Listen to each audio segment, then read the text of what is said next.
Our first speaker will be Professor Voller from Minnesota University, who inspired many of us to work with fractional calculus. And the title of the talk is A Physically Consistent Fractional Derivative Model of an Anomalous Stefan Problem. Thanks, Adam. So I'm going to share the screen and hopefully that will work. It did. Let me see. Yes. One should be getting used to how to operate these things these days. So everyone can see my screen, right? That's right. Great. Let me just try and get set up here a little bit. So I was very pleased with the talks I've seen so far. They've been very interesting, and it's nice to see that some small ideas I had have been taken by other people and really extended on really nicely. And it was good to see that in addition to talking about the mathematical nature of the fractional Stefan problems, which I understand is obviously a key part of this conference, I think it was good that Katerina, Sabina, Rico, and Adam also touched on some of the kind of physical consequences of the formulations that have been put forward. And really what I want to concentrate on today is trying to make a much more explicit connection between writing down a fractional version of the Stefan problem and if there's actually a physical analog that you could actually associate with. I feel this is, for me, this has always been a very important endpoint. And I think it helps. The mathematics certainly helps, but I think the understanding that there is actually a physical analog, a real physical system that could be described by the fractional derivative equations also adds a lot to the mix of understanding what's going on.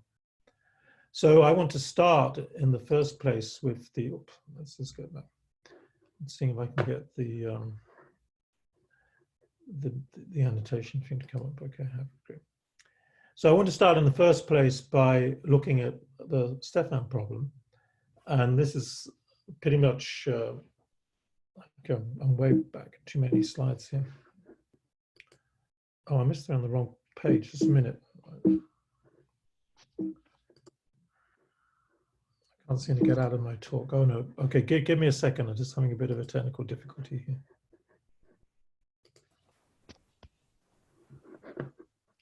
It wasn't on my opening page. I was giving away what's coming later on in the talk. Okay, this is better. This is a more appropriate place to start.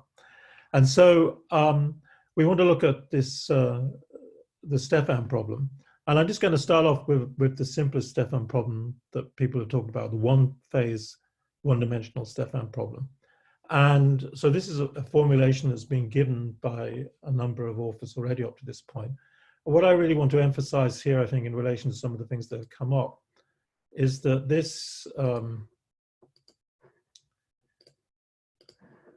is the equation that we're looking at. And this is basically a pure statement. This is just basically the Fourier heat conduction equation. And that's applicable inside this zone, which is melting. So initially we have a solid, which is 0 everywhere. And then we raise the temperature here, where we're going to have a fixed temperature condition, a Neumann condition on this boundary of 1 at some time t equals 0. And we want to track how this interface moves over time as it starts to melt, if you keep this temperature fixed here at 1. And we describe the heat transfer in this by a simple heat conduction equation. It could be the Fourier heat conduction equation, depends how we define this flux term. And if it's a Fourier heat conduction equation, we define the flux in this classical way, just saying it's proportional to the gradient, and the conductivity K is the factor that will relate the flux to the gradient. Again, the other things come up. We are making a fairly strong assumption that this interface is planar, it's flat, it's sharp. We're not going to be looking at any kind of undercooling or kinetic or otherwise undercooling effects on the boundary that might alter the shape of the boundary. So we're going to assume that this boundary remains planar and sharp as we go through. And this is the problem, the kind of classical problem that people have solved over the years. And there's a fairly straightforward solution to this problem, a specific, particular solution, the Neumann solution, that's useful. The thing that really drives the problem, of course, is that in addition to this heat transfer equation, which we're taking place inside the melt, we also have, and of course, the standard boundary conditions. This boundary is always going to be 1, The moving front, the temperature is also going to be 0. Initially, we're at a 0 temperature, but we also have this condition, which is the Stefan condition, which basically is saying that the heat arriving at this front, this flux arriving at the front, is what's driving the front forward. That's driving the speed of driving the front forward, and there's a speed of the front, and then it's proportional to the density and the latent heat, because you're basically providing heat at the front to melt, and that's why you have to provide this latent heat, and that's the thing that provides this constant, this prefactor in front of the velocity. So I think that problem was stated by a number of people up to this point, and it's a good problem to look at. But I actually want to take a simpler version of this problem in this talk, and with the intention of trying to connect a problem to the fractional calculus model. So it's still not. And so I want to look at this particular limit case. So I'm going to say that L and rho are 1. That's just for convenience. But the thing that makes the limit case, I'm going to say that the specific heat is going to go to 0. So basically, I'm going to lose this memory term. So I'm going to be interested in fractional calculus problems that have, they're going to be in the space derivative, not the time derivative, because I'm basically going to get rid of the memory term. And this is a problem I particularly like working with because it has very straightforward solutions, and we can actually see connections between this problem and the physics. I'll come back at the end of the talk to having something where I put the specific heat back to some finite number. And so I'm going to get rid of this term, the memory term, and that means that I can manipulate my equation to this form. So I can basically now say this looks like a steady state problem inside this domain. It's still transient, of course, because the domain size is changing. This S of t is changing. Same boundary conditions. And then I have a slightly simpler version, but it's still the Stefan condition at the front. It just means that because rho and L have gone to 1, I've just basically removed them from this term. So it still has the Stefan condition. It just has a much simpler treatment for the heat transfer inside the melt. This is actually equivalent to an infiltration problem in a porous media. There is an exact problem that a physical problem that I can associate with this. So, and the solution is trivial. I mean, you can see that it pops straight out. The temperature just has to be linear. And I like to write it down in this similarity space. So X is just scaled to be divided by S. So the temperature just is linear in that space. And the movement of the front can be described as a prefactor multiplied by time to the 1/2. So this is the critical thing that we need to point out here, is that, so we're seeing again this classic diffusion time scaling that comes out of t to 1/2, and this is what we're going to use to describe, excuse me. This is what we're going to use to describe what the anomalous diffusion is, because anomalous diffusion, an anomalous problem, will be one where we don't see this time scaling. We might see a subdiffusive problem where it's less than 1/2, a superdiffusion where it's more than 1/2. But hopefully you follow the math on that. As I said, it's pretty trivial, but it's nice that you can get such a simple problem that will generate a moving boundary, still keeping the Stefan condition, and definitely having this time scaling that we can associate with classical normal diffusion. So now it's a simple task to take that equation and change it for one that has fractional calculus. So this is what I think was done in Sabrina's talk, not because done in Katerina's talk, where she looked at the space fractional derivative. So we can actually replace the flux term here, Q, and write it down in terms of fractional gradient. So this is the Caputo derivative. I think I do have a definition of it. So it's and we do have to obviously appropriately dimension the K. So we still keep the same units here of joules per meter squared per second, for example, for the flux. And the D is the left-hand Caputo derivative, which other people have already defined up to this point. And you notice that I'm doing it in terms of this similarity scale for the X. So this is pretty much the problem to some degree that was put up by Katerina in her talk. So I just apart from the fact that I've taken out the memory, the transient term by letting the C go to 0. I hope everyone can still hear me. It's like talking into a black box at the moment, but good. Anyway, I'm going to carry on, assuming that's the case. So, so we replaced the flux by this fractional flux, and then at the boundary again, because we have the fractional flux. So this is now the Stefan condition, the fractional Stefan condition. That's exactly the same as I think it's been written down by previous speakers up to this point.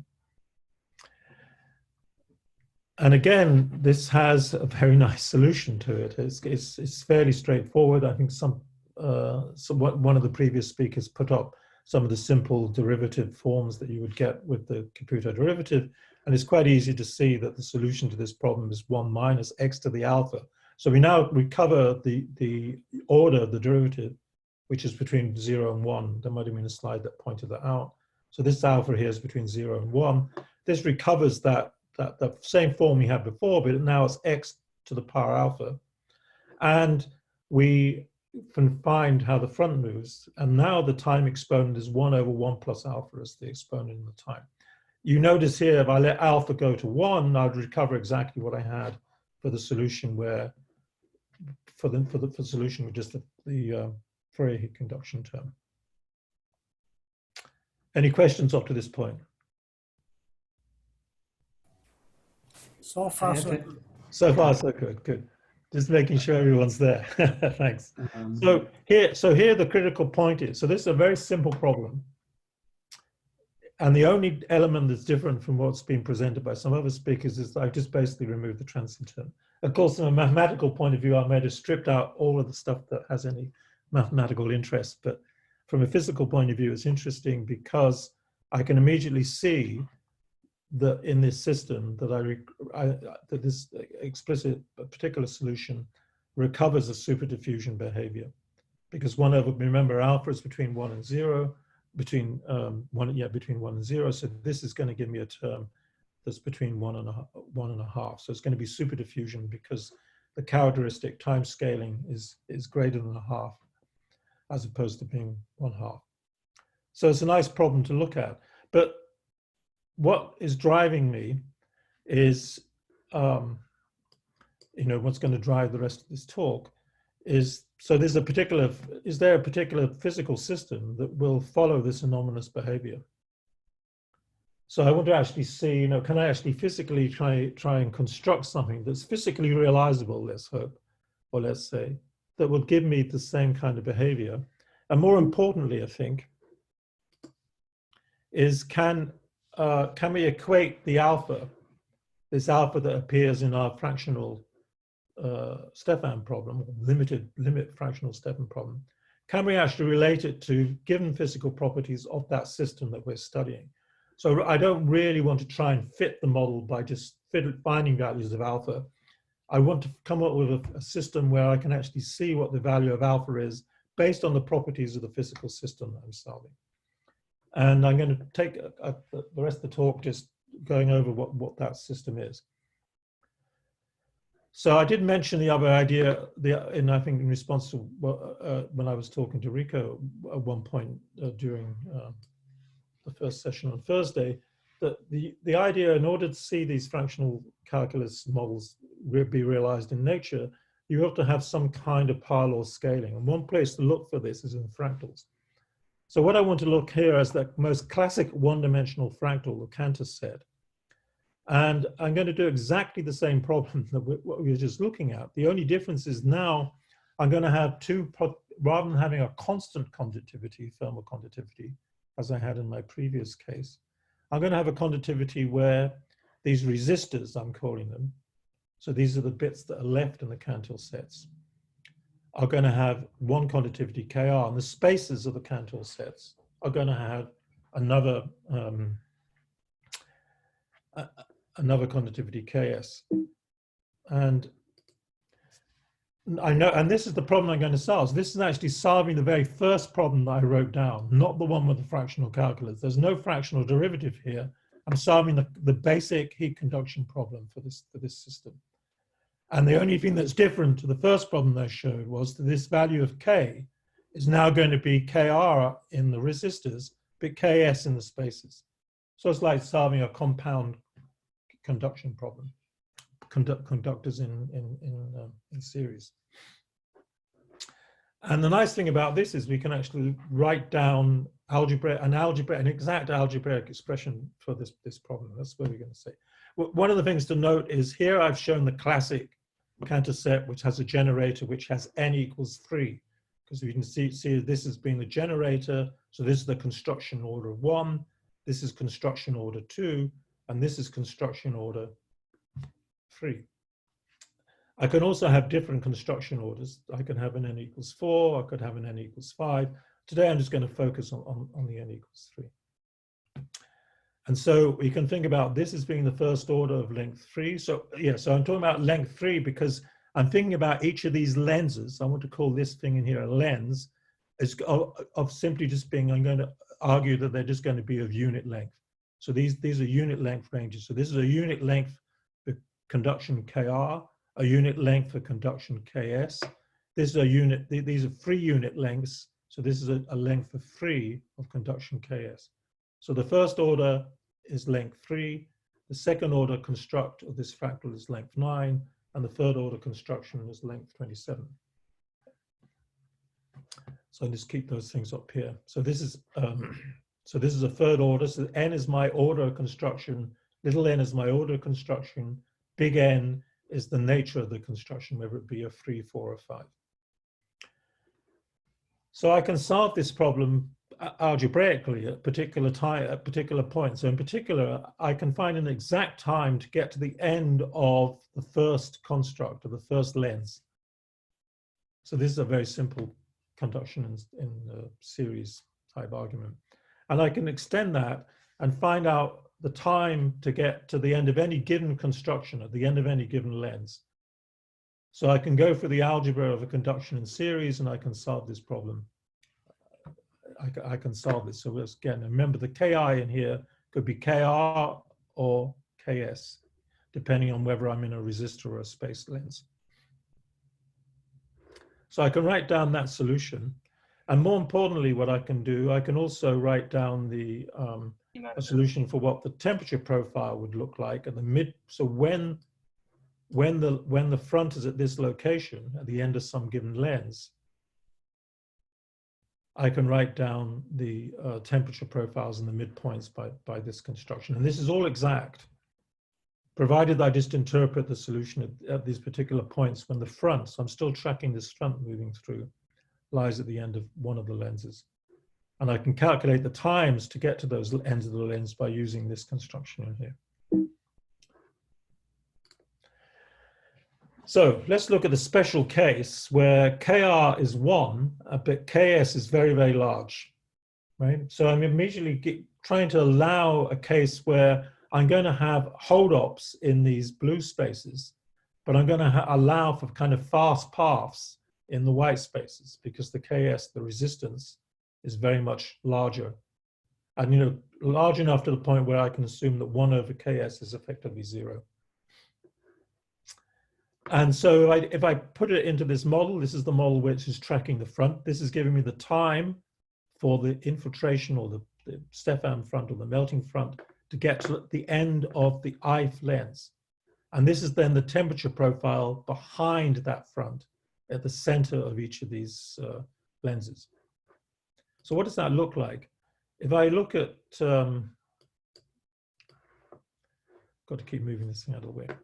So what I've got here on the right-hand side is a log plot of the position of S calculated with this equation versus log of time.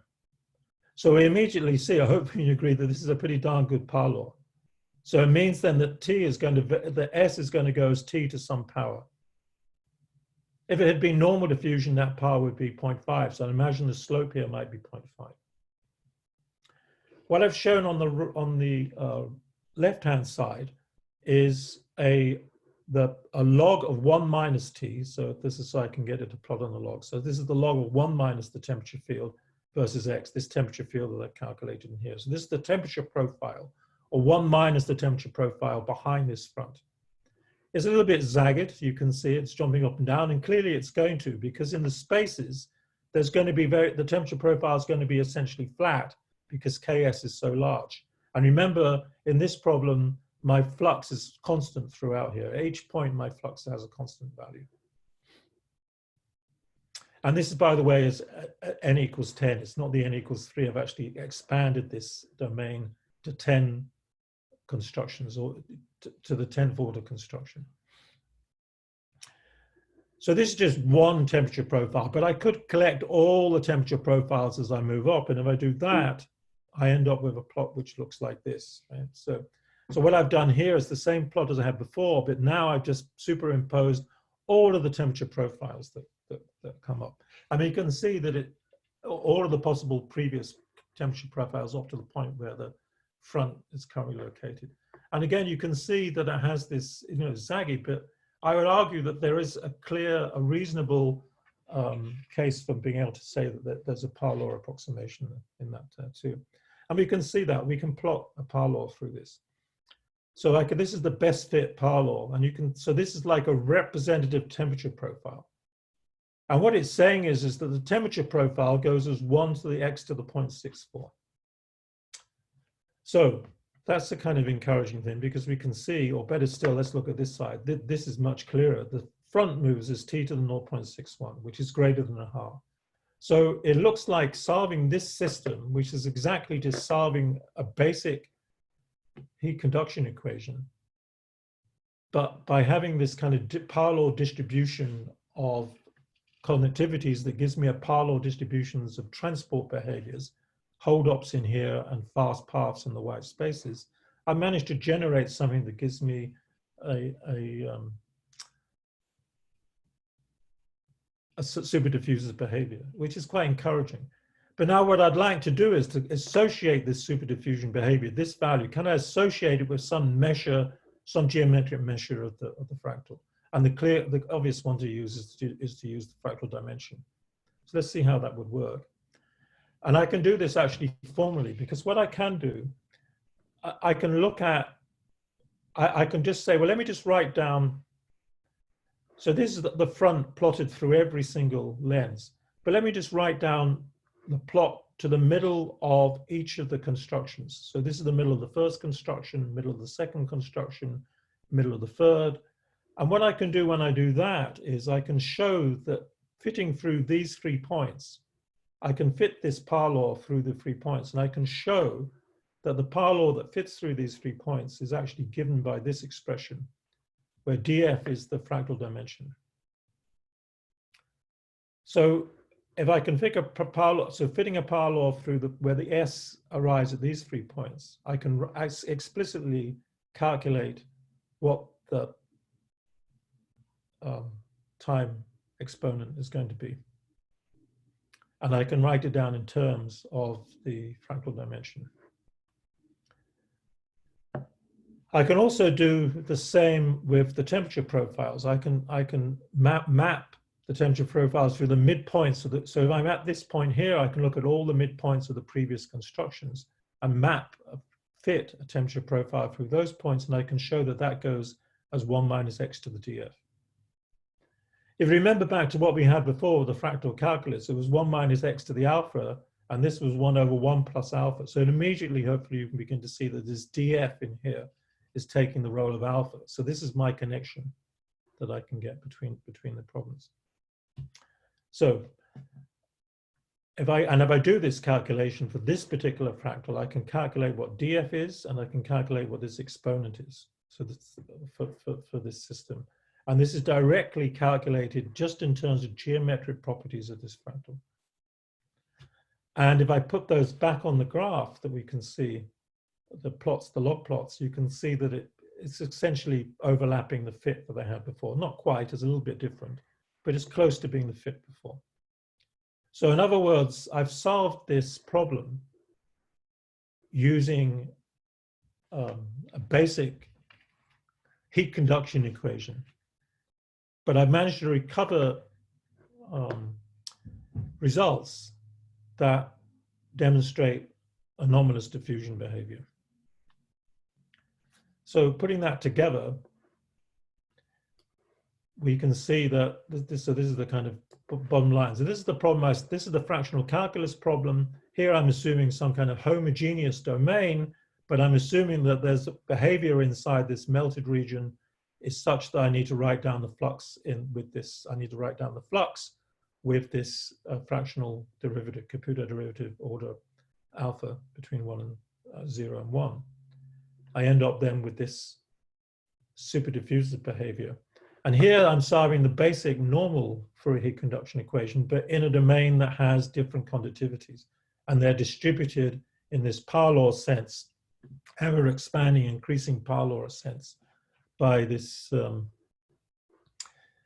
the fractal dimension of this system. And I can write down an equation, the solution to this equation gives me exactly the same form as what I got from my fractional derivative model.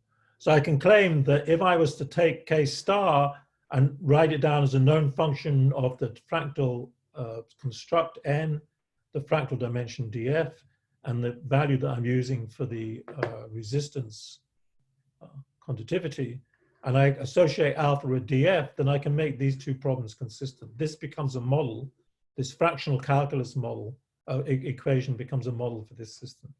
So for me, it's that this is I find this a very pleasing result, because it just says, yes, there is actually a physical analog of something I can write down. By the way, this is totally physically realizable. As I said, you can think about this problem as being equated to infiltration into porous media. It's quite, and what makes it work is the large contrast between the space conductivity and the resistor conductivity.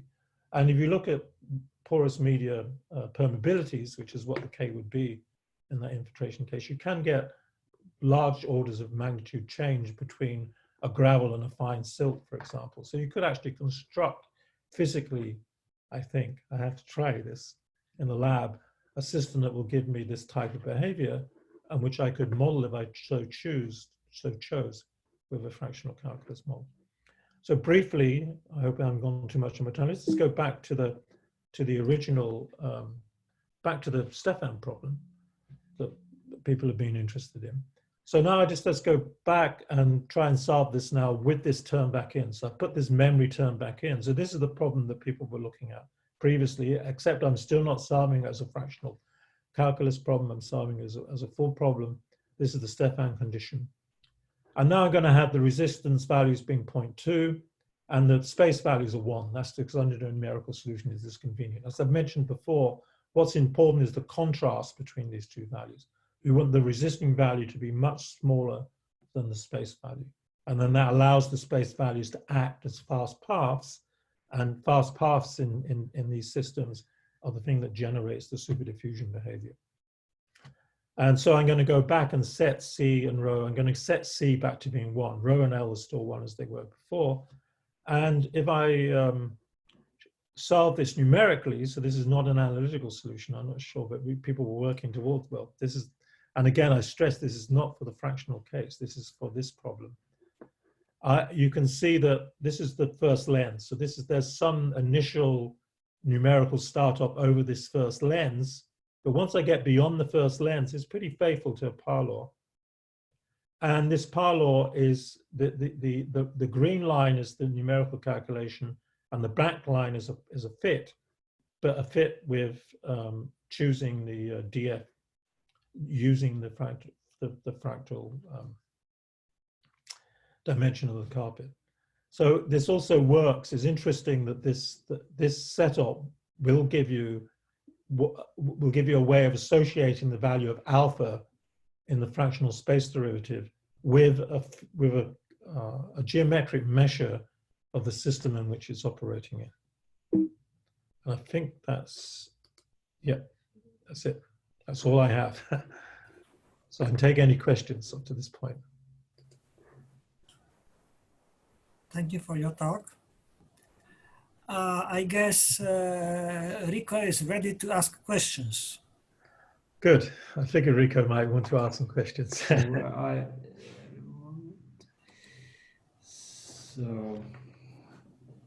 So first of all, thanks for your beautiful talk. I mean, it's really nice to see this I mean, how you can realize such a, let's say, a fractional model by a physical system, right? So Yeah. I remember, but I remember some papers where also people motivated time fractional diffusion equations Yes. by diffusion on fractals. I don't remember the names. Maybe Kochubai or I have found it in these. But I know there are such Yeah. contributions. So I guess you are familiar with these. Yeah, and I think yes. That, I mean, I am aware of those, and you are aware of these. but I mean, I think what makes this, I think what I, if I can be about what I like about this piece, what I like about what I've done here. Terrible thing to say, like a piece of your own work, is I really think that here I can't think of another case where I've been able to see such an explicit connection between the actual fractal dimension and something that would be realized as a in that sense. So there is a lot of work on especially in the groundwater flow porous media about flow and fractal materials, and I mean that's the real place where in many ways hard-edged use of fractional calculus in physics and engineering has really taken off, because porous media, especially in the subsurface, the natural porous media naturally has these very large scales of heterogeneity. And so people have looked at, closely at trying to model those with fractional calculus and continuous time random walks, and then equate the properties that they might have in the features of the random walk or fractional calculus. Yeah. So maybe one question concerning the flux term. You have this d alpha and then sub 1 minus x. Okay, good. Yes, right. Oh, that actually is a problem. That was a leftover from another. It's x. It's x. D alpha x, of course. X, yeah. Yeah. So yeah. So, okay. The reason why that's there is because you could also. I mean, another way you can formulate these problems is that at the beginning of this talk, and that's what. So this is a remnant of a talk as I was preparing it. So. I'm glad you pointed that out. I'll try and I'll fix that. But when I wrote this down, this is a left-hand computer, but there's no reason why I couldn't use a right-hand computer, and there's no reason why I couldn't use a mixture of right hand and left hand.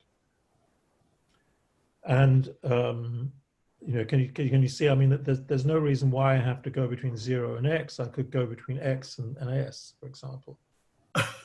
Right, so the left-hand computer derivative is looking to everything to the left, but I could also look at do my balancing the weighted sum of fluxes as I was talking about the other day to the right. And I think when I first wrote this talk, I was trying to do that, but it was too complicated. But I didn't get rid of that 1 minus x. But yeah.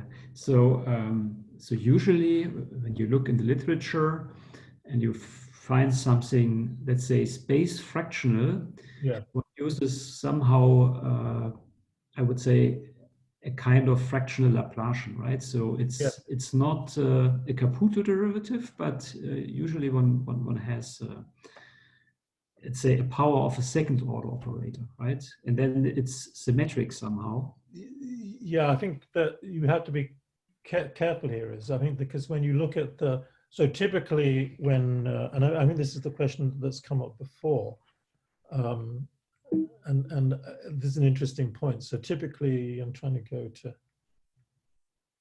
to here. So that's not such a good, well, we can work from here. So typically people, when they write it down, you're saying that they would write down, I'm going to use the,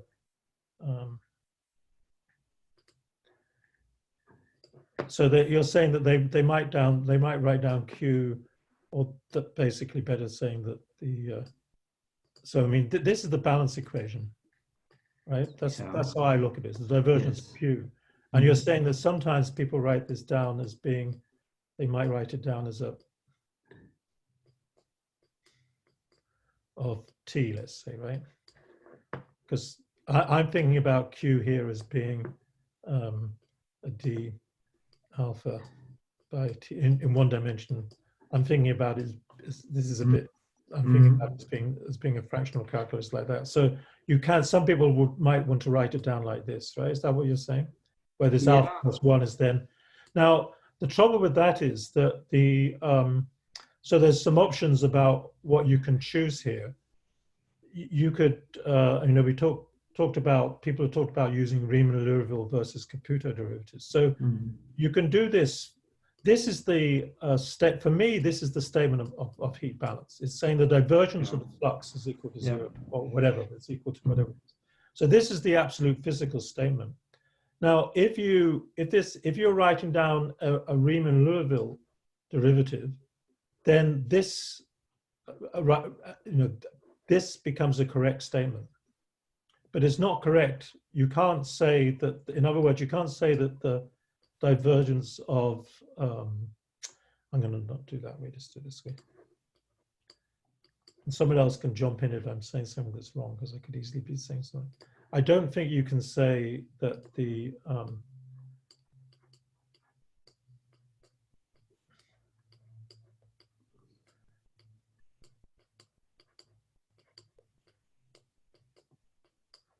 so that would be it in one dimension. It's fair enough to say if this is a Riemann-Liouville integral, then it's correct to say that this holds. But that expression does not hold if it's a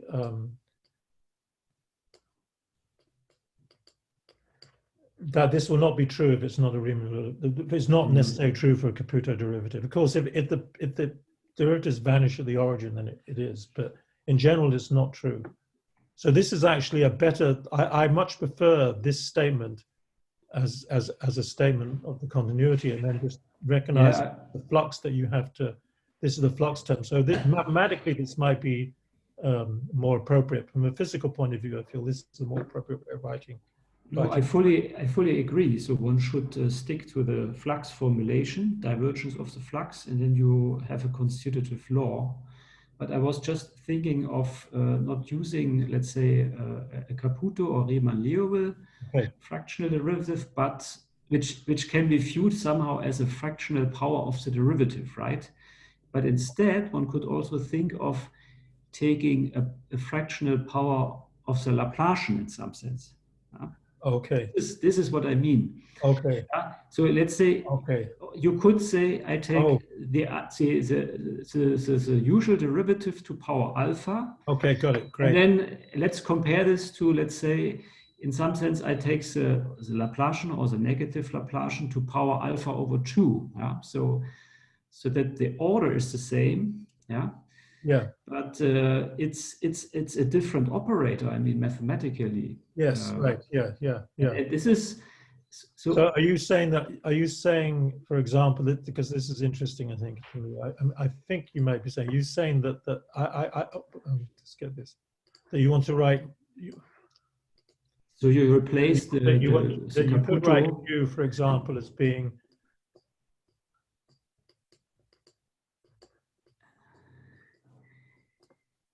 to some power in here, right? Is that what you're saying, for example? Yeah. I mean, you can justify this. I mean, you can really show that's a Caputo derivative. Let's say, of course, you have to prescribe initial value 0, but you can really show that this is, in some sense, the fractional power of the usual derivative. I mean, so by functional calculus. Yeah. Okay, that's something so I know. So that's an interesting point. I might be, maybe we might be talking past each other, but I have looked at cases where I've solved the problem with this setup, where alpha in here would be.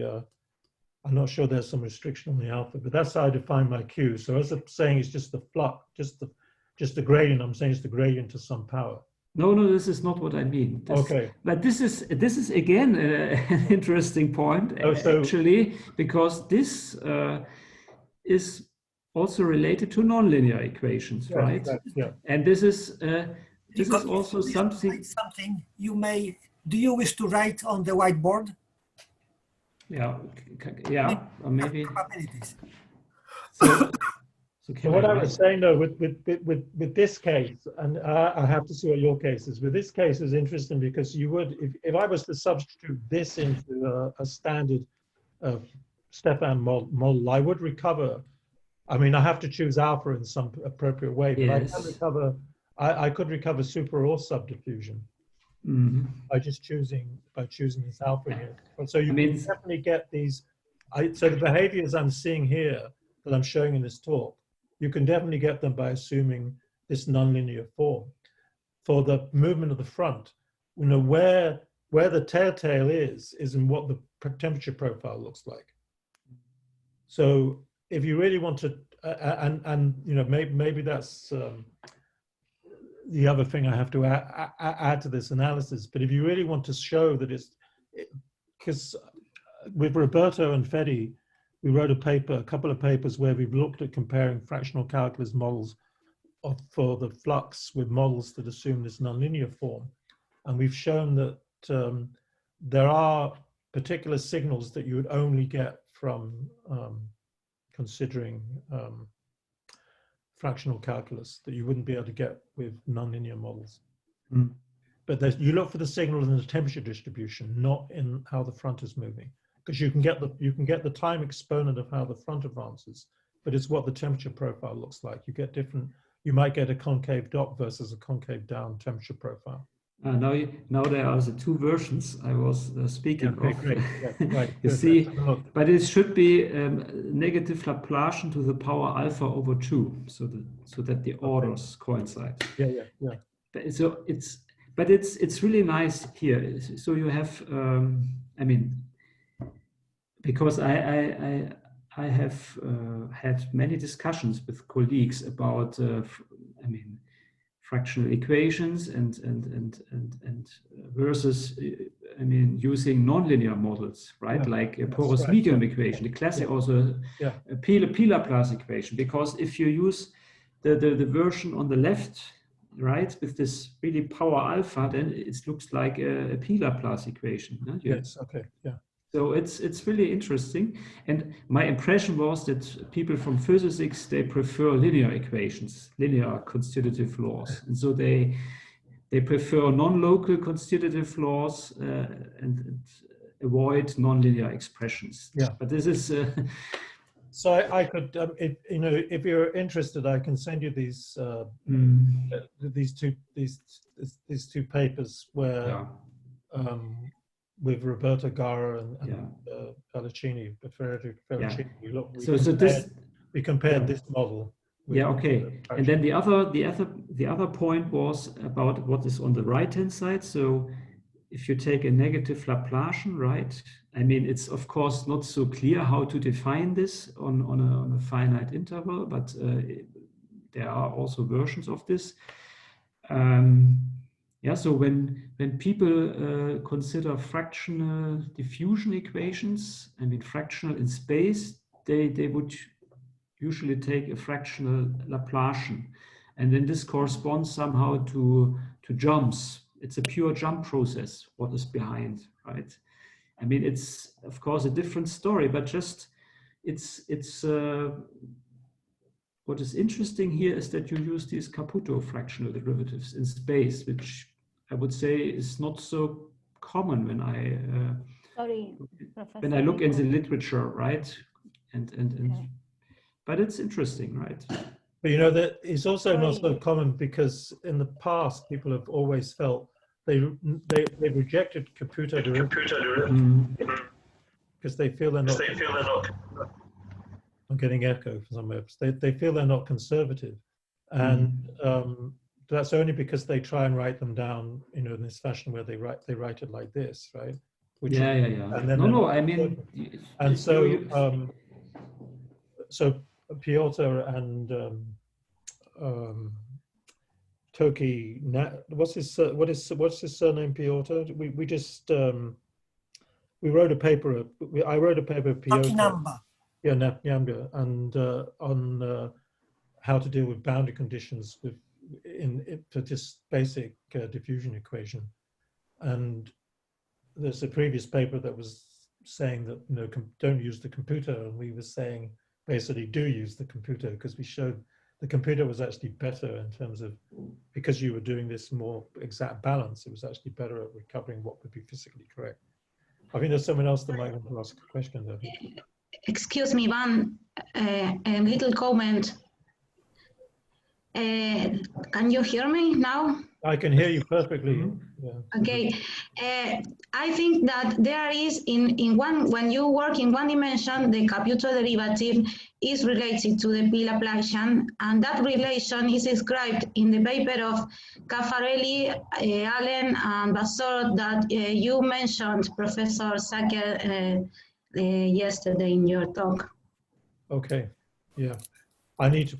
I probably need to look at that more and there is a relation when you consider one dimension from the Caputo derivative and the P Laplacian. Okay, that would be interesting to know. All right.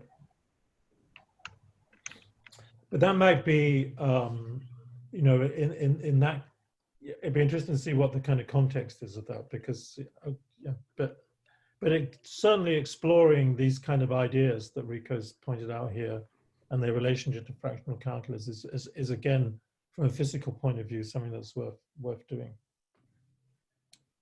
I mean, a simpler way, and this comes very much back to the problem that we were looking at here. I can get a nice picture of it. You know, a simpler way of being able to do this problem is to also see if I can just get this annotation to come up.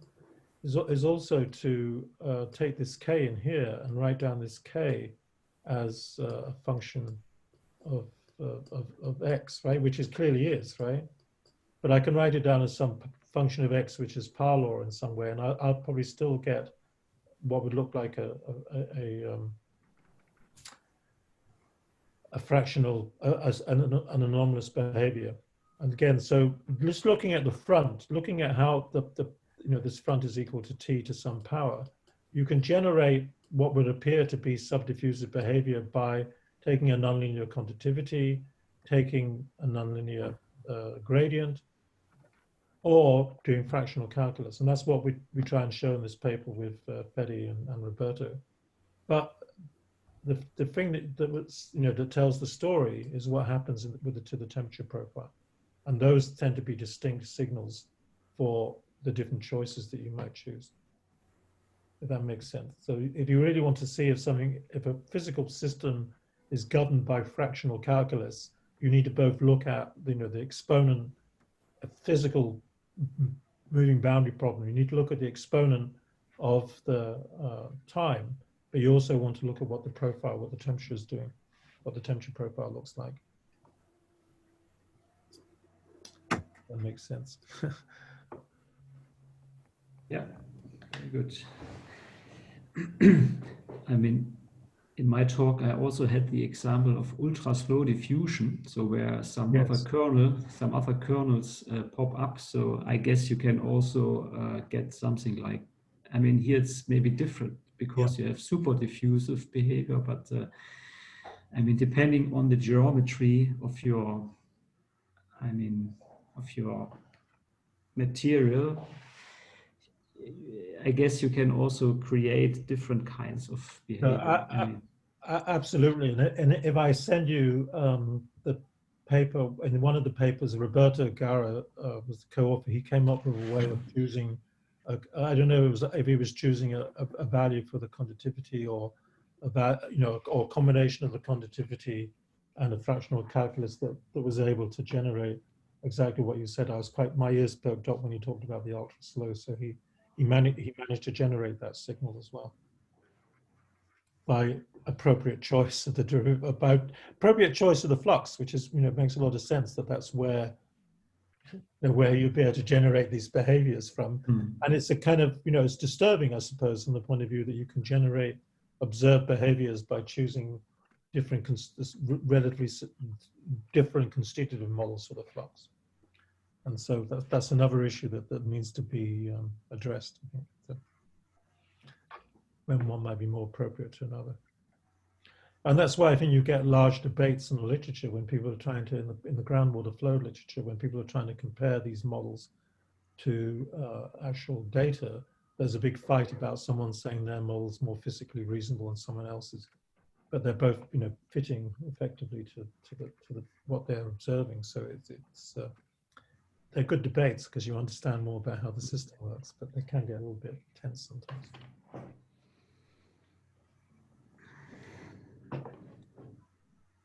Good. Anyone else? Sabrina wishes to ask a question. I don't know if I missed because of the English, but did you mention before that you have think about it could be a model of non-constant conductivity and model it with K as a function of T as the as a function of X? Yeah, in the basic, even in the Stefan problem, you can, I'm sure that Dominica knows about this too, that you can, I'm trying to see if I can rub off the eraser. In this model, So would you think that K is a K of X? Yeah, what you could do both. You can actually make K a function of X, or you can make K a function of the potential of T, and they in both those ways you can generate a signal for how the front moves that would be which would make it appear that it's super diffusive or subdiffusive depending on how you choose those values. But as the point is, and I haven't really shown it for this problem, but when in the paper that I'm talking about, a couple of papers that I've written with Fede and Roberto on this topic, the place where you can tell which model might be more correct, which model might be appropriate, is that the temperature profiles, the potential profiles behind the front that get predicted have different shapes depending on the model that you choose for the flux. So you can choose multiple models for the flux, nonlinear. Yep, sorry. No. Yeah, you can choose multiple models for the flux, nonlinear, non-local, whatever they might be, and generate a super diffusive, subdiffuse behavior for S. But as you choose those models, there's a consequence in what the temperature profile looks like. And the temperature profile will be different for each of those choices. Ah, okay. That's a nice things to take for me. Thank you. Because Domingo has done many works about variable conductivity. Yes, so I was thinking about relation the fractional model with those. And I'm aware of the works that Dominica.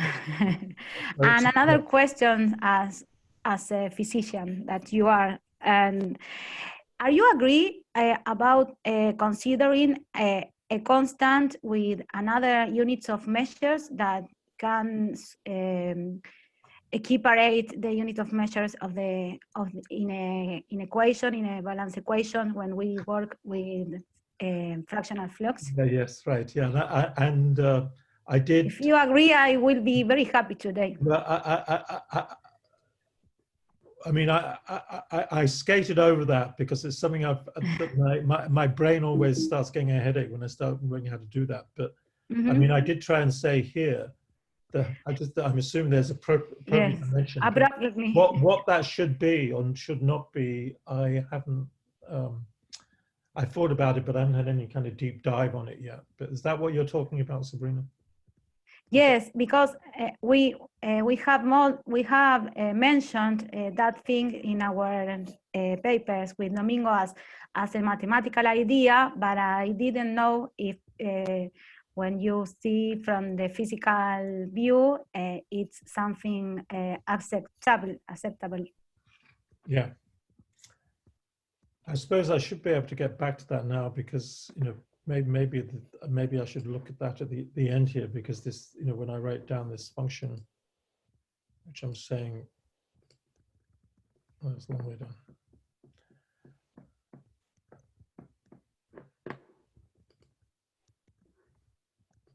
Yeah, when I write down this function in here, there might be some clue Yes. in here as to how it would be. Yeah.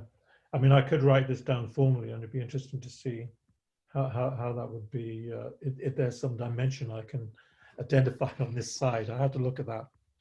Well, of course it is, because it's right in here. I mean, because it's in terms of the DF, right?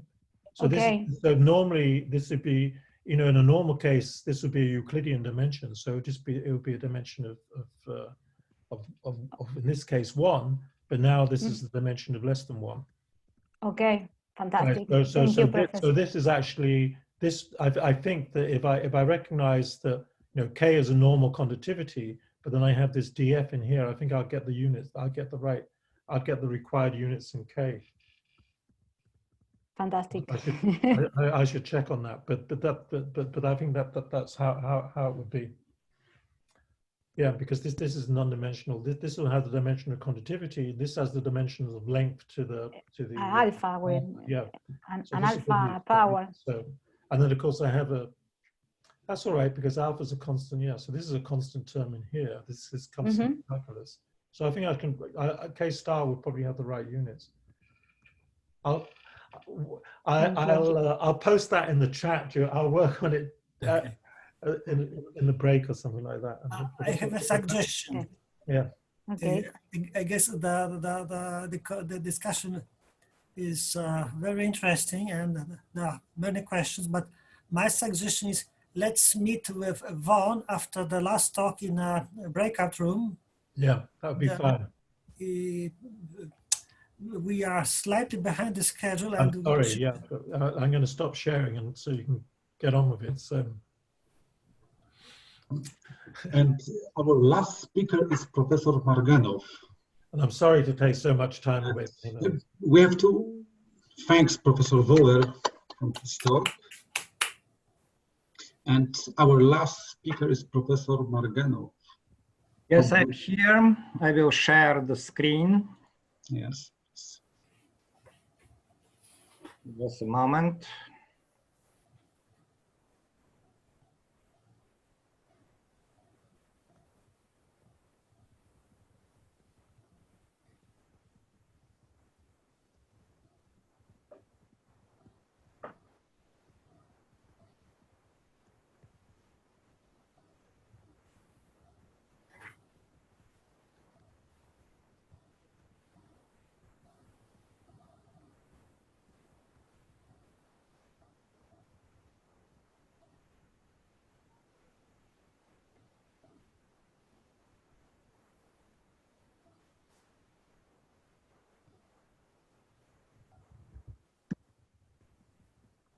Do you hear me? Very well.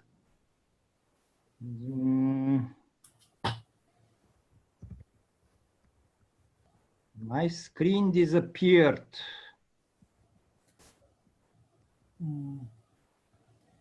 If you go with, yes. Yes. Okay.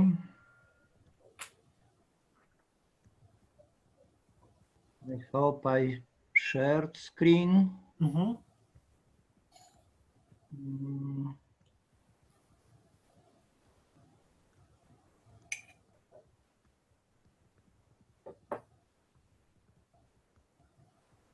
you see the screen or not? Just the screen. Okay.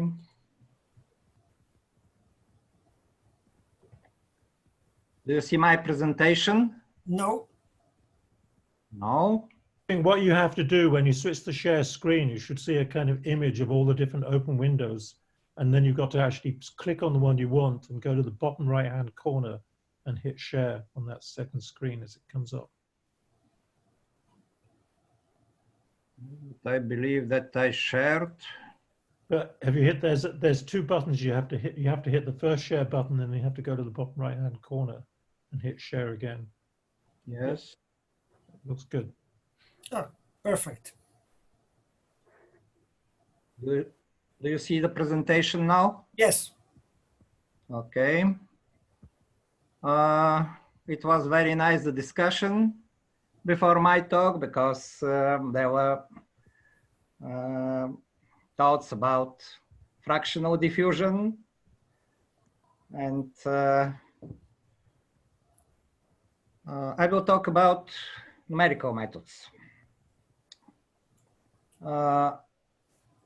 This is the plan. Here some of co-authors, collaborators, joint works of whom are included.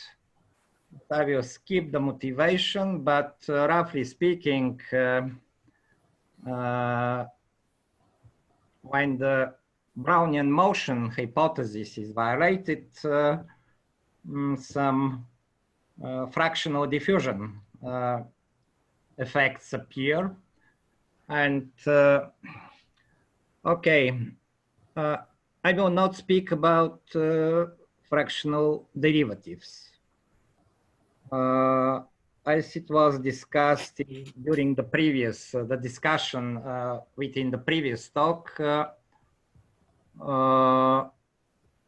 people also apply fractional power of the diffusion operator. Even in this case, there are a number of definitions. If I am correct, there is a paper discussing, say, some 10 definitions of fractional powers of the diffusion operators. So that we have the elliptic operator, and we consider a fractional power of the elliptic operator, talking about fractional diffusion in this sense. And in this presentation, in my talk, I will talk about numerical methods for solution of fractional in space problems where the spectral definition is used. So that this is a particular case of fractional diffusion problems. In some cases, some of those, say, 10 definitions, they're equivalent, but in general, they are not. So that the talk is about spectral fractional diffusion problem. The definition is very simple. We have the elliptic operator, and we decompose the elliptic operator by the spectrum and apply the power to the eigenvalues. So that this definition is very simple. At least the definition is clear. And this is one of the directions of the development of theory and numerical methods for fractional diffusion problems. I could also refer to a paper by Caffarelli and co-authors where I discussed the difficulties between the different definitions. And once again, they are not equivalent. And in a very simple case, they are not equivalent. In 1D case with, say, fractional Laplacian and right-hand side equal to 1. Even for this, one could say simplest problem, they are not equivalent, and the boundary layers are different for different definitions. So that to say this at the beginning, I will continue with this talk, which is related only to the spectral definition of the fractional diffusion problems. And my talk is about numerical methods. So that, say, some 7-8 years ago, we were not able to solve such problems. When I say this,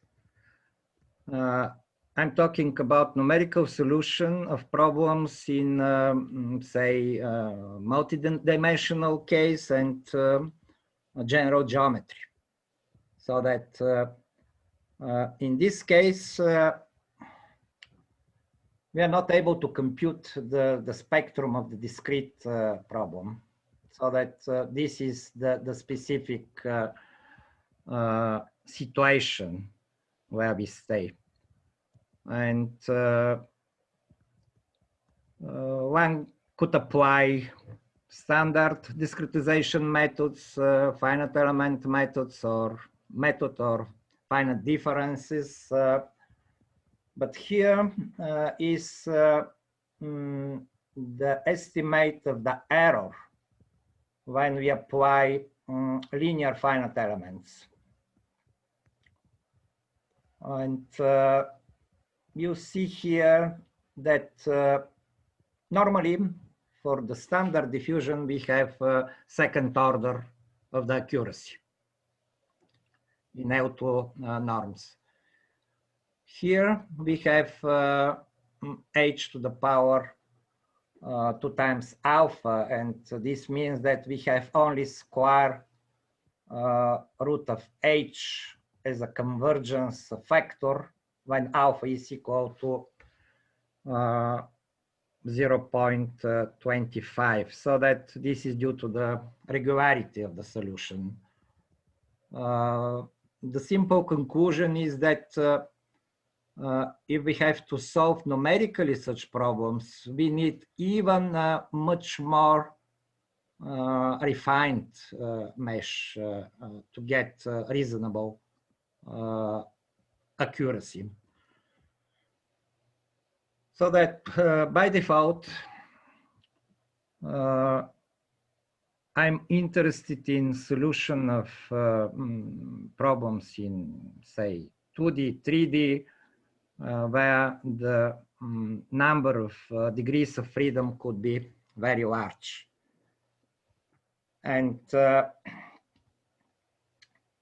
discrete problem is described in terms of a linear system where the matrix, say the standard for finite element community stiffness matrix, is in power alpha, so that we have sparse matrix, which is in power alpha.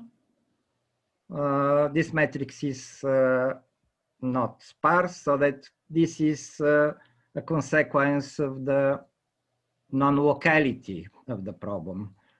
We are not able to solve large problems with dense matrices, even with the very, very powerful computers, supercomputers. We are not able to solve such problems with, say, million of degrees of freedom, while having sparse problems and sparse matrices, we are able to solve systems with billions and more degrees of freedom. So that the attempts to solve such problems are going through introducing methods based on some transformation of the non-local problem to some local problems. And here is the first approach, which is proposed, I mean, the numerical methods by Chen Noceto and Enrique and Salgado, where the fractional Laplacian problem is transformed to a local problem in d+1 dimensions, introducing additional dimension and considering the problem in this infinite cylinder. So that they have proposed methods for solving such problems, but there, if the original problem is in 3D, here we will have a problem in 4D, which could be a problem. But this is one of the approaches. Then Wabiszewicz has proposed approach based on transformation to pseudo-parabolic problem. Again, the non-local fractional diffusion problem is transformed to a parabolic, pseudo-parabolic problem, introducing additional dimension and finding the solution of the problem after solving this pseudo-parabolic problem. Alternative approach is to use the integral representation of the inverse of the fractional diffusion problem. And here I could refer to the basic papers by Bonito and Paszek, starting from 2015. But again, we have another extra dimension introduced, and we have to integrate this problem. Just to get some idea, the method proposed by Bonito and Paszek uses very clever quadrature formulas, and to get accuracy of 10 to the power minus 3 for alpha equal to 1/4 or 3/4, we will need to solve 40 auxiliary linear systems. Means we need 40 quadrature points or nodes. And we are coming to the Bura method. Bura was in the title of my presentation, where we are looking directly at the linear system, where the matrix is in power alpha. The definition is very well known. The definition of a power of a symmetric and positive definite matrix. Again, using the spectral decomposition, here D is the diagonal matrix of the eigenvalues. So that one could say again, we have so nice definition so that we could apply this definition and to find the solution, which is not the case because we are not able to compute the spectrum of such large symmetric and positive definite matrices. Even if we try to do this, the accuracy will be very poor. So that the method proposed, and we called it Bura, after the abbreviation of best uniform rational approximation. The first paper appeared in 2018, submitted in 2016, and you see that all those methods, they have 6-7 years history, which is very, very nice. 4 completely different from the first glance methods. Here's the definition of the Bura approximation. You see the inverse of this matrix is defined by, the first eigenvalue to the power minus alpha, and this is the best rational approximation, of the function z to the power alpha in the interval 0, 1. For the people coming from the approximation theory, this is, I'm not sure if it is classical problem, but say some 30-40 years old problem with very nice results by Stahl and Coulters. By the way, the first result is probably published in the proceedings of the Banach Center that time. And we have to find the best uniform rational approximation of z to the power alpha in this interval, and then this is the definition of the approximation of the matrix to the power minus alpha. Here is the theoretical estimate of the accuracy. And the first part is due to the finite element error. The second part is due to the Bura approximation. And you see that we have exponential conversion rate with respect to the order of the rational approximation. So that this is very fast convergence rate. And very recently, it was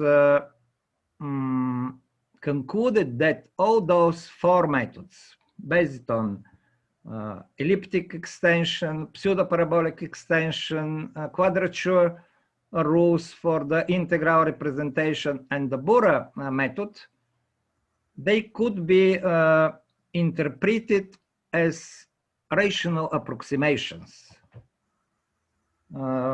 This is in a paper by Hofreiter, and this is a new survey paper where this is discussed, so that all those four methods, although they're completely different as origin, they could be interpreted as leading to rational approximation. And I didn't mention what is the benefit of having such rational approximation. The good news there is that we know properties of this rational approximation. All pools are single. The pools or the roots of the denominator, they are negative, so that in fact the approximation of a to the power minus alpha could be written in this additive form, which means that we have to solve k systems of linear algebraic equations with you remember that A is the standard finite element matrix, which is sparse, well studied, a lot of methods available for solving such problems, such systems, perturbed diagonally by some positive constant multiplying the identity matrix. So that this matrix is even better than the matrix A in terms of the methods used to solve such systems. This is okay, multi-grid methods or algebraic multi-grid, they have optimal convergence rate. And the simple conclusion is that, okay, all the methods, they could be interpreted as rational approximation. Bura method is based on best rational approximation, so that in this sense, we could expect that the Bura method will be the best. And then there is also a method based on the Chapman approximation of the algorithm called AAA, which is based on some radial basis approximation. It is faster, but it is based on approximation in the exact interval of the spectrum. And you see here the convergence rate of those two methods, which is much, much better than the other three. So that this is some confirmation of the advantages of the Bura method for the compared to the other methods based on the extension of the fractional diffusion problem. I would like to make a comment here.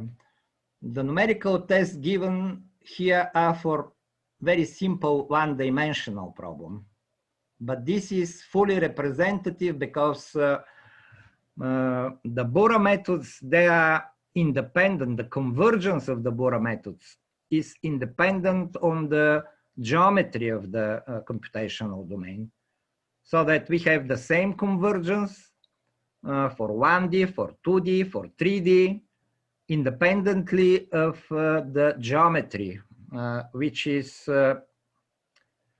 really nice if we are looking real life applications in real life computational domains. The same holds true for all methods lists here. When we have extension, we start with the fractional diffusion problem in the domain omega, and we need to solve systems in the original domain omega, which we believe is maybe not simple, but well known as a procedure for solving large-scale finite element discretizations of standard diffusion problems. And I'm almost at the end of my presentation.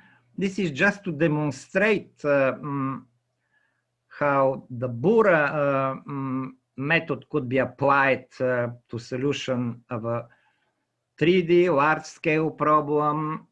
Here we consider even not Dirichlet, but pure Neumann problem. And we have considered rather general geometry, could be practically arbitrary with strongly unstructured meshes as discretization. This is a new paper published this year at the beginning, and just few characteristics of this. We have constructed 4 consecutive meshes, and the last mesh has some tens of millions of degrees of freedom, and this is not a limit. And we need really small number of systems, standard sparse system to solve to get the reasonable accuracy. Here the degree of the rational approximation tested varies from 5 to 12, means we have to solve 12 standard systems. Standard means with sparse, symmetric and positive, or symmetric and semi-positive definite matrices.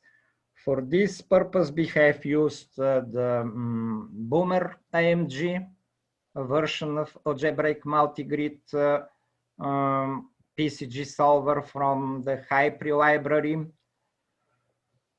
And this is some picture of the, say, solution obtained. And to conclude, the fractional diffusion problem. The fractional diffusion problem, in the sense of space fractional diffusion, introduced by the spectral definition. And the problem is non-local. In the discrete case, which is the case for numerical methods, the matrix is full. And in general, it is not computable. Even the matrix is not computable. So that there are currently available several numerical methods transforming the non-local problem in RD to some local problem in RD plus 1.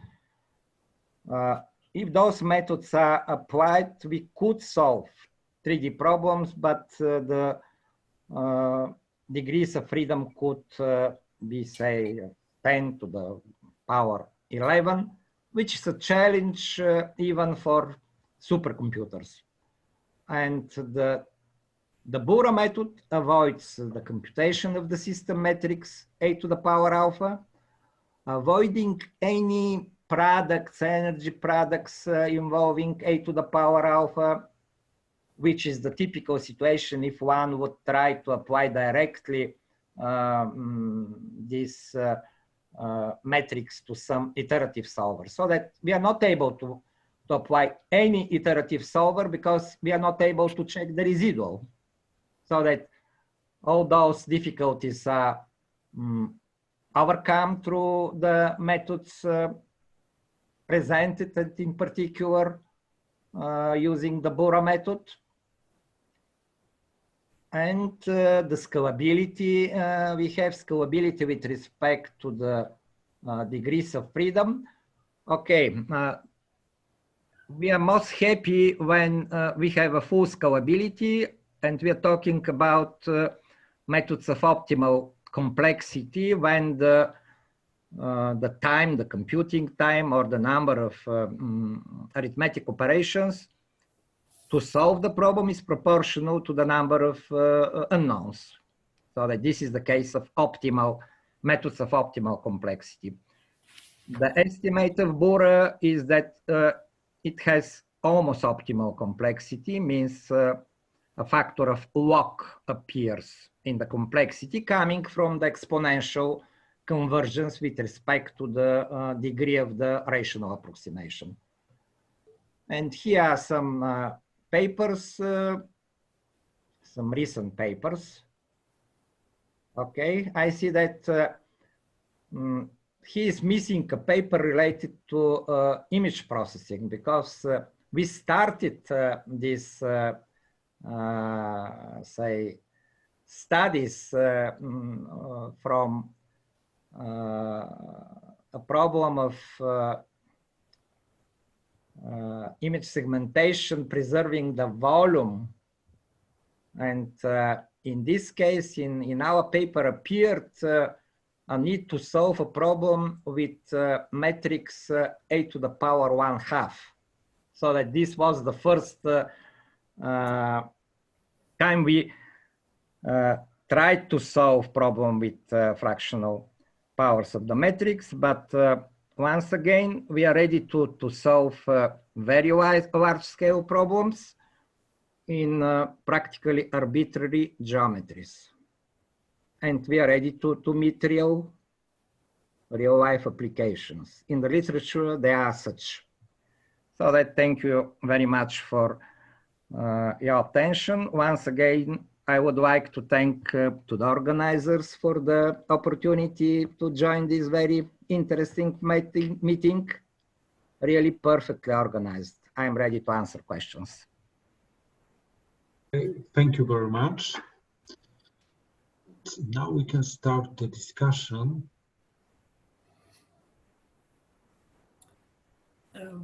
Vaughan, you're probably I numerics expert.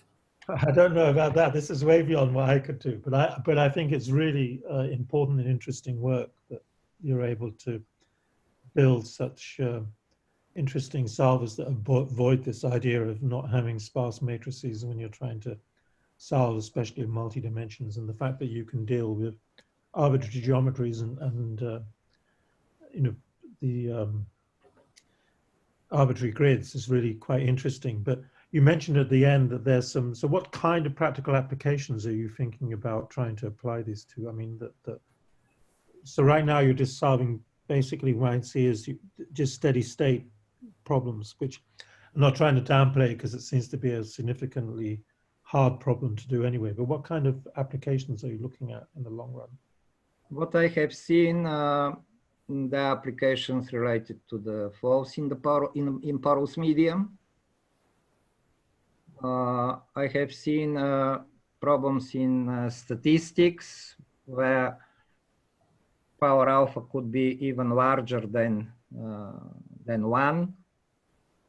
I have seen even papers related to application of fractional Laplacian in simulation of virus propagation, but I am not speculating with the moment because the paper are before the time of coronavirus. So that what is behind the fractional power of the diffusion operator. Those are the, together with the standard diffusion in the virus propagation, there are, say, jumps or very fast, say, travel of people through the say, highway networks or airplane transport, so that all those, they are related to some cases when the standard local diffusion step by step is, I would not say violated, but additionally we have, say, larger jumps in the transport. And in the literature, there are okay, materials which are enforced by some fibers, also modeled by such problems. But personally, I'm not expert in the definition of the physical processes. I just mention what I have seen in the literature. That's very good. Yeah, I would agree with what you were saying, but I don't think it downplays the fact that these are difficult problems to solve numerically, and you seem to have a nice approach that I need to look at more carefully. I think I'm glad you made this contribution. Let me ask you. What you do is you're talking about fractional powers of elliptic operators, and you define them through a spectral method. And basically what you do is you approximate the power function by rational function. Perfect. Exactly. And in the business of studying solutions with Caputo or Riemann-Liouville fractional operators, we encounter singular functions which are exactly power functions like x to alpha. So I wonder, is your approach applicable in any way to the numerical simulations involving Caputo or Riemann-Liouville equations, derivatives? Would it be your approach applicable to equations involving Caputo or Riemann-Liouville derivatives? I could answer in this sense. You mentioned that the discretization leads to some, say, if the discretization leads to representation of a matrix to the power alpha, then we could apply this approach. I see. I see. And of course, we need, in this particular case, the matrix to be symmetric and positive definite, or symmetric and positive semi-definite, but the approach could be generalized. Your remark, how shall I say, correlates well with the previous discussion, when Rico Zachar was suggesting to consider fractional powers of a derivative.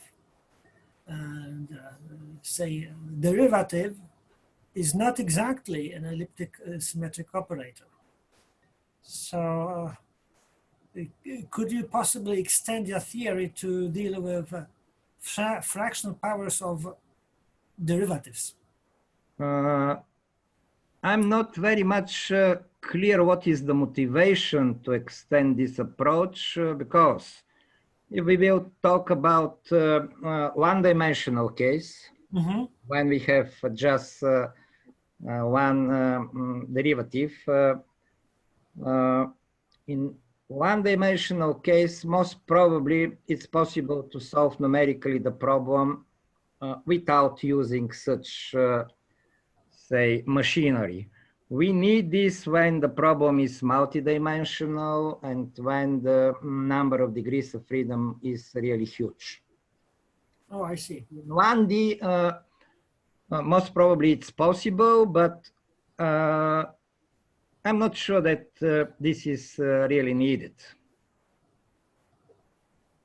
I see. Thank you. But working in a one-dimensional situation, though, even though it might not be needed, would be a good way of demonstrating how the method would work compared to the more basic way of doing it, and then seeing if you need to have the generalizations. So it's, you know, if I wanted to look into this, I'd look at the 1D problem first and just see.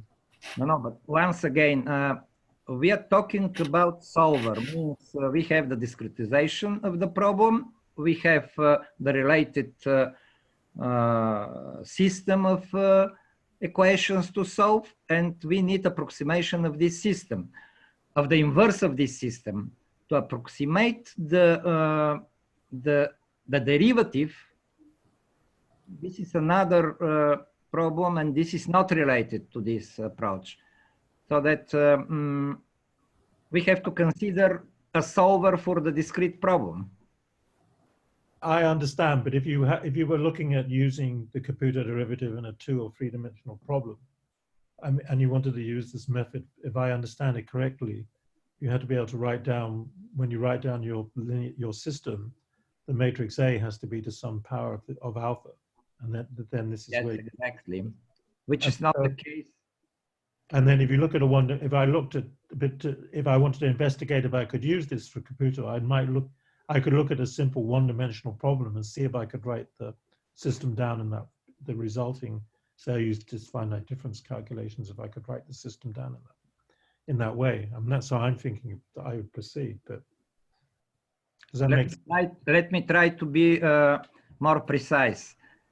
Even if we are able to apply such a method in 1D, it will be not applicable, say, in 2D and 3D, because the system in 3D involving Caputo derivatives will be not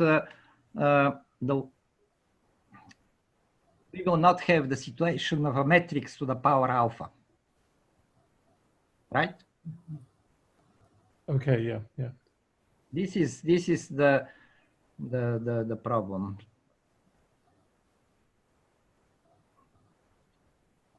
Okay, this is a restriction.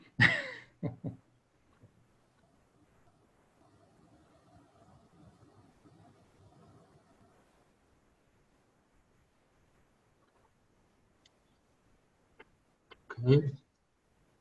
I see that we don't have any other questions, so we would like to thanks. I have a question. Oh, yes, please. Yes. Actually, I have 2 questions.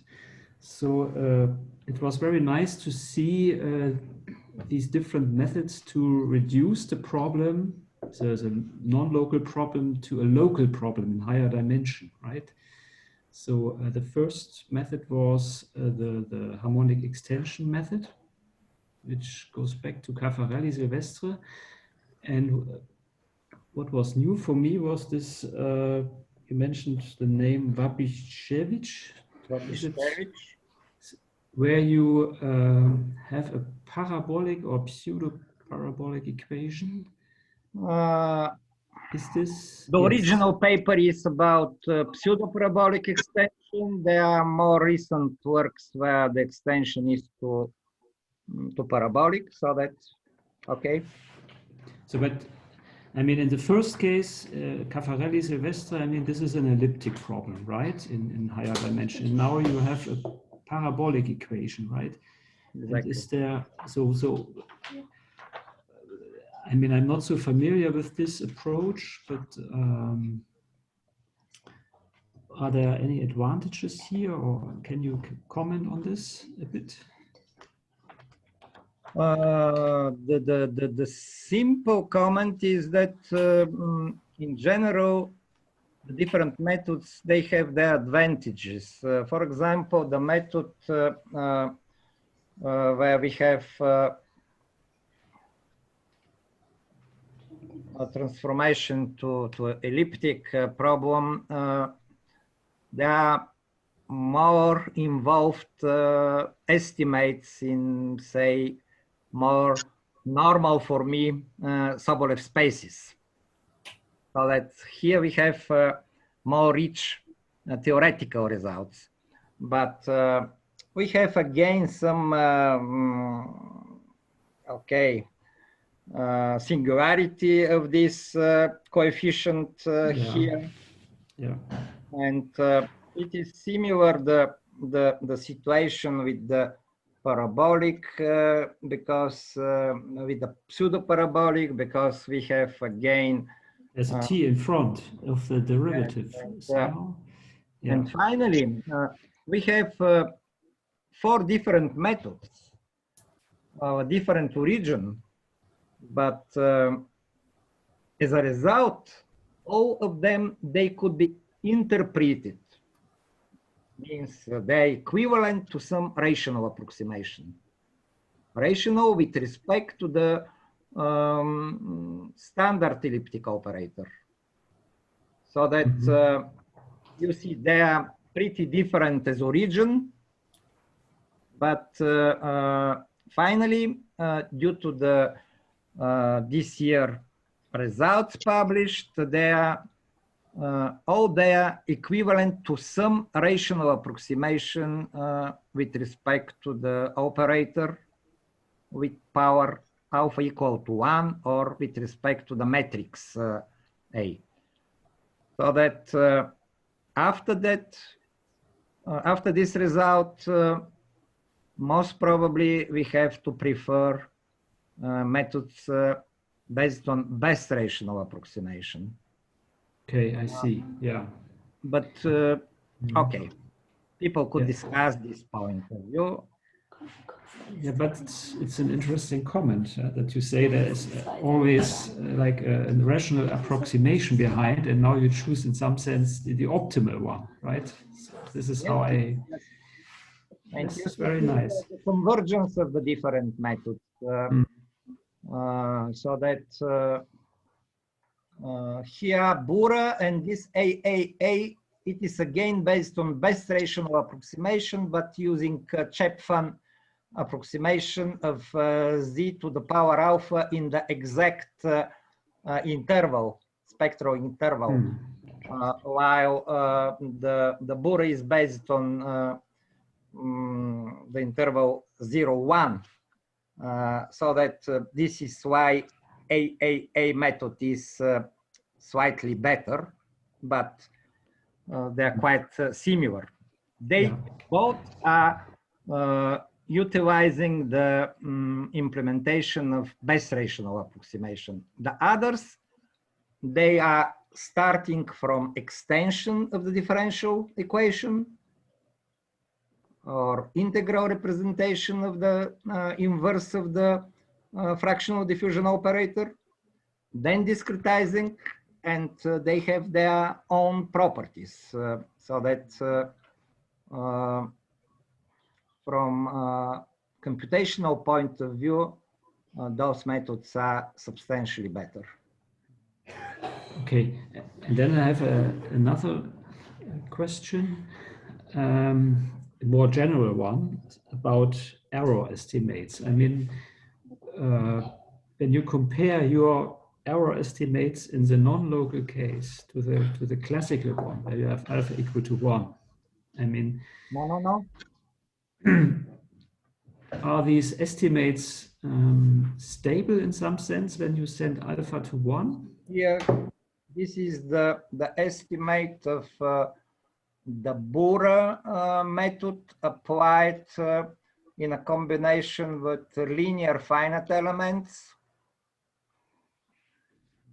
This is the exact solution of the differential equation. And this is the approximate solution. We have 2 steps in this say approximation. First is due to the say finite element approximation. H is the mesh parameter of the finite element approximation.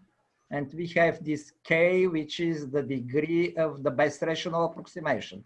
Yeah, so now my point is, take the case alpha equal to 1, so a local problem. What would be the error estimate in this case? Exactly what it is in the standard situation. I mean, can I just put alpha equal to 1 in your inequality? Yes, exactly. You can. Oh, this is very good. Yeah. Okay. Yeah. Okay. You see, you have here the standard. H today. Yeah. Okay. Yes, so that, Yeah, I'm not so familiar with the error estimates, but I was just curious to. I mean, but this is good. Yeah. Yeah. Okay. Thank you. This is for the case when the right hand side basically is in L2 plus something slightly more to have approximation of the finite element method. So that all norms, here we have L2 norm, here we have L2 norm with respect to the right hand side, the discrete one.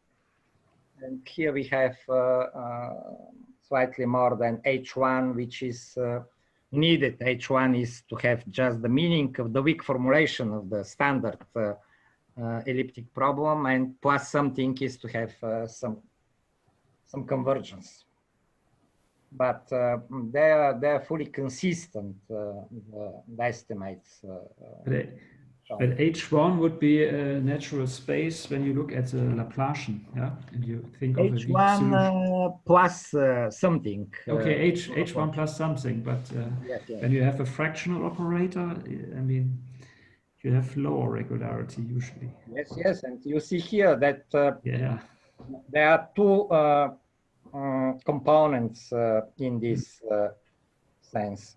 The first one is just due to the estimate if you assume that alpha is equal to 1, and the second is where the fractional power is taken into account. You see that this is always greater than 1, the power, and here this is always less than 1. Less than, not always, but when alpha is less than 1/2, this is always the worst term. yeah. Okay, thank you. Okay. So Thank you. I thank Professor Marganov for his talk.